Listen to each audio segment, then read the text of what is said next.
बीड लोकसभा मतदारसंघामध्ये भाजपकडून उमेदवारी घोषित झालेली आहे। पंकजा मुंडे मागील 8 दिवसांपासून प्रचारामध्ये आहेत। नरेंद्र काळे यांचं नाव देखील चर्चेत आहे, त्याचबरोबर बजरंग सोनवणे यांचं देखील नाव चर्चेत आहे। शरदचंद्र पवार पक्षाकडून अद्यापपर्यंत मात्र सर्वांना प्रतीक्षा करावी लागेल। का उशीर होते? पक्षाकडून उमेदवारी लवकर दिली का जात नाही? नाही, कालच पक्षाच्या पार्लमेंटरी बोर्डाची बैठक झाली। मला वाटतंय आता नजीकच्या काही दिवसांमध्ये उमेदवारी डिक्लेअर होणं अपेक्षित आहे। दुसरी गोष्ट कशी आहे की विदर्भामध्ये जे काही डिक्लेअर झाल्या, आम्ही काय तिथं जागा लढवत नाही। आमचा पक्ष ज्या भागात जागा लढवतो त्याच्या निवडणुका तुलनेनं उशिरा होत्या। आपल्या बीडची निवडणूक आणखीन उशिरा आहे, म्हणून त्यामुळं मला वाटतं लवकरच उमेदवारी डिक्लेअर होईल। खूप काही विलंब होईल असं मला काही आता वाटत नाही। त्याच्यामध्ये अनेक जणांची नावं चर्चेत आहेत। बजरंग सोनवणे हे दावेदार प्रबळ मानले जातात, तुमची देखील दावेदारी प्रबळ मानली जाते।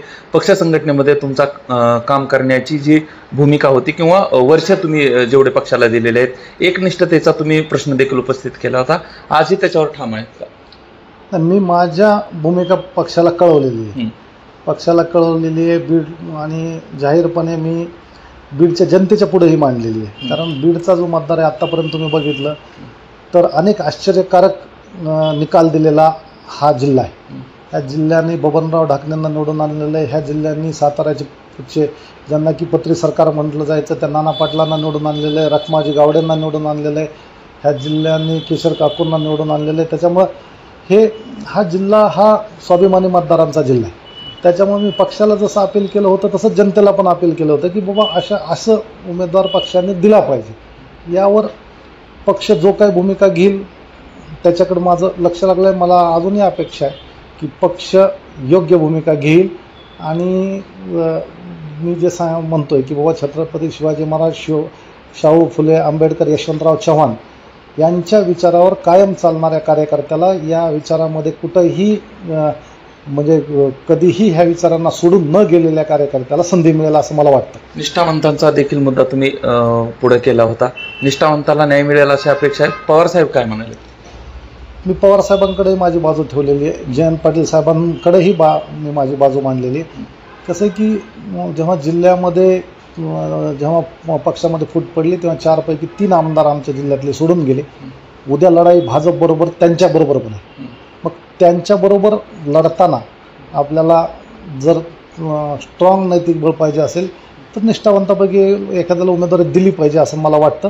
पण शेवटी इलेक्ट्रॉल मेरिट ही पण एक गोष्ट असते, निवडणूक जिंकण्याची क्षमता। मला वाटतं आमचं पार्लमेंटरी बोर्ड योग्य तो त्याच्यावर निर्णय घेईल, आणि त्यांना जो वाटेल की बाबा निवडून येण्याची क्षमता जास्त आहे त्याला तिकीट दिलं असं मला वाटतं। आणि आता पाहूया आपण लवकरच त्याच्यामध्ये काय होईल 1-2 दिवसांमध्ये। उमेदवार जर दुसरा असेल तर तुमची आणि कार्यकर्त्यांची भूमिका काय असणार आहे? मी तेच सांगितलं तुम्हाला की मी शाहू फुले आंबेडकर, छत्रपती शिवाजी महाराज आणि यशवंतराव चव्हाण यांच्या विचाराला मानणारा कार्यकर्ता आहे। त्यामुळं उमेदवार कोण आहे ह्याच्यापेक्षा ह्या विचाराच्या पाठीमागं उभारणं मला जास्त महत्त्वाचं वाटतं। मी ह्या विचाराची कास कधी सोडणार नाही, ह्या विचाराबरोबर राहील। काही वेगळे रिझल्ट येऊ शकतात, कारण मागच्या 10 वर्षापासून भाजप सत्तेत आहे। काय या सगळ्या राजकारणाचं चित्र बघता यावर्षी? कसं गेल्या 10 वर्षामध्ये जर आपण बघितलं तर जिल्ह्याच्या सगळ्या सत्ता भारतीय जनता पार्टीकडे, म्हणजे खासदार भारतीय जनता पार्टीचा, पालकमंत्री जे होते 10 वर्षामध्ये तेच आज भारतीय जनता पार्टीकडून मत मागतायत। म्हणजे जिल्ह्यामधली सगळी सत्ता एका बाजूला आहे जी 10 वर्षामध्ये होती, आणि जर त्या 10 वर्षातली सत्ता एका बाजूला असेल तर जिल्ह्यामधचा जो काही विकास रखडलेला आहे त्याला कारणीभूत तेच आहेत। कारण जर जिल्ह्यात रेल्वे येत नाही 10 वर्षामध्ये तुम्हीच आहेत, जिल्ह्यात उद्योगधंदे येत नाही 10 वर्षामध्ये तुम्हीच आहेत, जिल्ह्यातले नोकऱ्या मिळत नाहीत 10 वर्षामध्ये तुम्हीच या ठिकाणी आहेत, जिल्ह्यातला पाण्याचा प्रश्न आहे 10 वर्ष सत्तेत तुम्हीच आहेत। त्यामुळं ह्या सगळ्या सत्ताधाऱ्यांना ह्या निवडणुकीमध्ये लोकांना जाब द्यावा लागणार आहे। एकूणच प्रस्थापितांविरुद्ध ही लढाई असणार आहे। सामान्य व्यक्तीला जर तिकीट मिळालं, उमेदवारी मिळाली तर विजय निश्चित होईल असं देखील यांचं म्हणणं आहे।